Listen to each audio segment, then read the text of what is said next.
black sash training, beginner black sash training in Tai Chi. We are doing our Nei Kung Improvement, where we take one of the postures and look at all the details and analyze it in a way that we don't really have time to while we're working out together. So, owl turns head, posture 10. I don't think we skipped any. It's on the right sort of odd even day for it to be owl turns head. So if we skipped one, let us know. Owl turns head, yeah. Cool. So let's go first just to the technical stuff about how to do it, what's actually going on in the body, and then we'll talk a little bit about how the feeling of the body goes. Compared to some, there's not a whole lot to talk about, even though there's a lot to experience and to do in the posture. Okay, so what are we doing in the low body? It's just like embracing horse, with the toes in, the shoulder width, the knees out, the pelvis tucked, bending down, feeling the knees out over the feet, the thighs kind of working a bit, except now the hands are on the hips. Okay, so now we've got the low body set up. What's going on in the mid body, let's call it? Well, from the hand to the hip is the first thing I might look towards some attention at. So if it's just kind of resting there, it's not quite right. So you have to feel like it's plugged in, like there's a little pressure there. And you can even let your elbows come in a little bit. You don't want to overdo it, right? But you can let your elbows come in just a little bit, and you might automatically feel a little bit of that close the chest, lift the back feeling, which is good. So you want to feel a little pressure where you have a little nook in your hand here. I don't say it, just me, but I've probably copied saying, feel like it plugs in to the hip. If you're really sunk down, it might come up to the tops of the thighs, but it's around the hip. Okay, so what else? What does the head do? Well, the head just turns without tilting. So yeah, if you can imagine the kind of a level plane where the skull just rotates to the side without going forward or back or kind of straining or anything like that. Tucking the chin for your head suspended will help you get the right kind of turn. So if I have my chin out and I do it, it doesn't work. And it didn't feel very good. So with the chin slightly tucked, which will go together with your pelvis tucked, elongating the spine. Let's turn the head.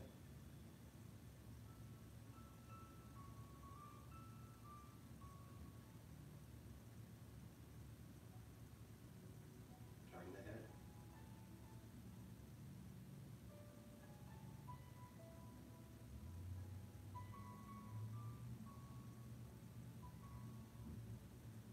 Okay. I know it's terribly exciting to watch, so I'm going to let you watch it some more from different angles. There's not that many angles. I'll just do it from the side. Maybe that'll help a little bit. Sink down.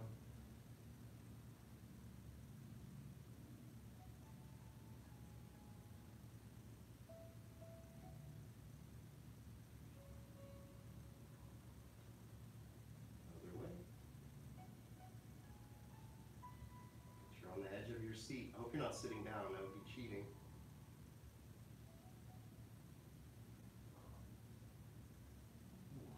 Yeah. Okay. Yeah, you'll become aware of any tightness you're carrying in your jaw, maybe, from this move. You'll feel like, oh, I can't quite get as far over as I know I'm supposed to. It's okay, don't strain it like before. Hold your natural limit. Look a little farther with just the eyeballs. Cool. So, I can think of like 3 things to say about this posture that might help you off the top of my head. There's really generally no questions about how to do it. It's just like, look at me, am I doing it right? So one of the things is how people will not quite be doing it as right as they think, and that's the unconscious movement of shoulders.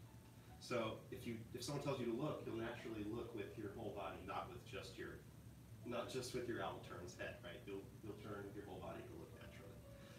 So there may be some of that going on. Maybe you can video yourself if you're feeling brave or have a friend watch or something. But yeah, try to keep the shoulder from moving. Well, you can just modify it, put a hand there. You can check yourself. Yeah. So even a little subtle shoulder movement will disconnect it and it won't be quite right.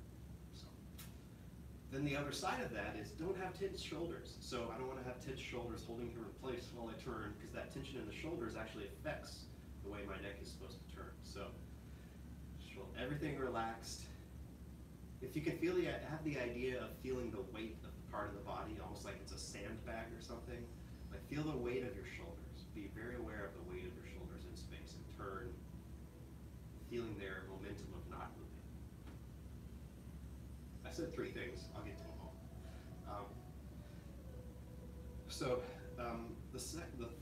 The second one we'll say is an idea to help you turn without tension. And that's the idea of counter-rotation. So one sort of frame, I'll go 3/4, so I don't know if this will make any difference. One sort of way to think about it is I'm just turning the head and I'm not turning anything else.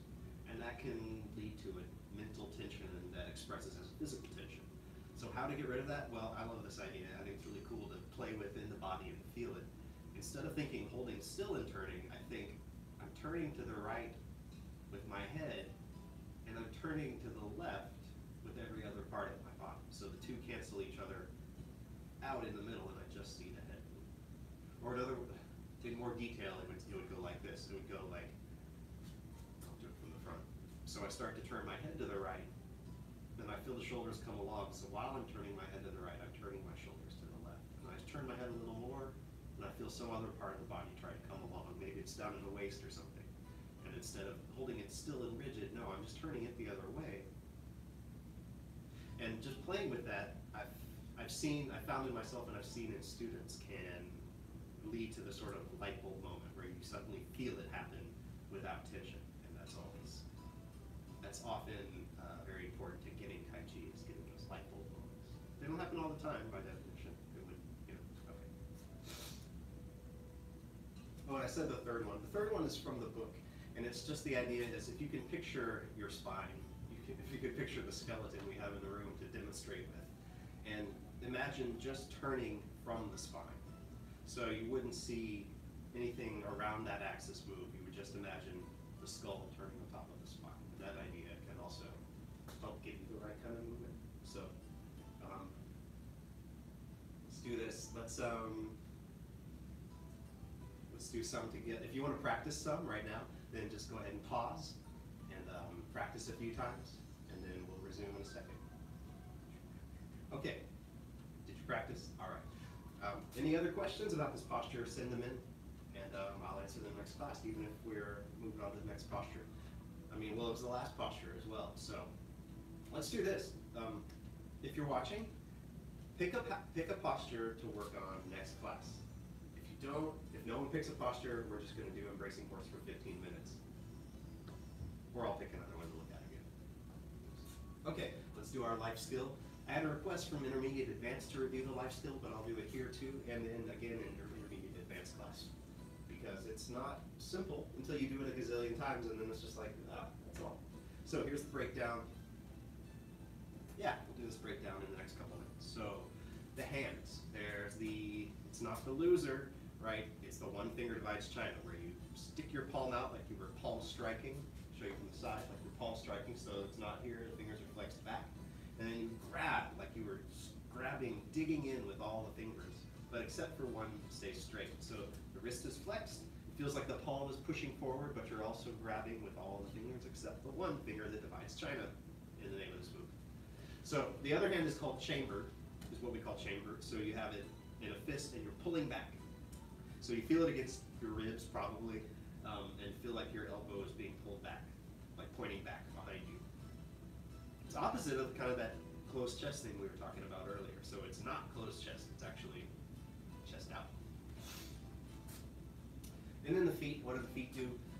They just step into a bow stance. So I'm gonna do the one finger, I'm gonna put it over here, I'm gonna put it in front of the mind, the third eye, and then I'm gonna push it out with dynamic tension, or sometimes if I'm in a different mood, I just push it out.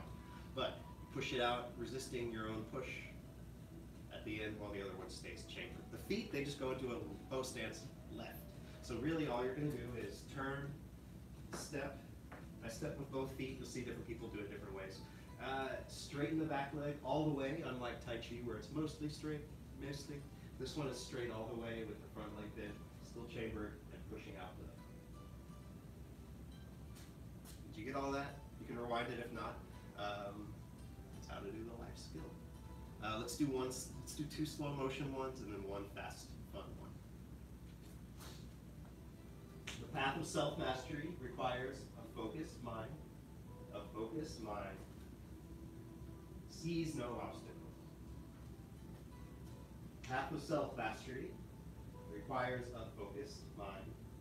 A focused mind, there it's in front, sees no obstacles.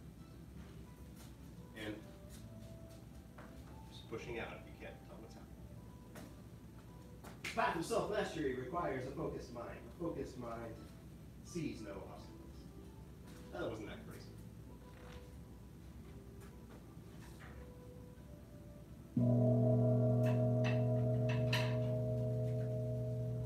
And gong, sanitize, and down two.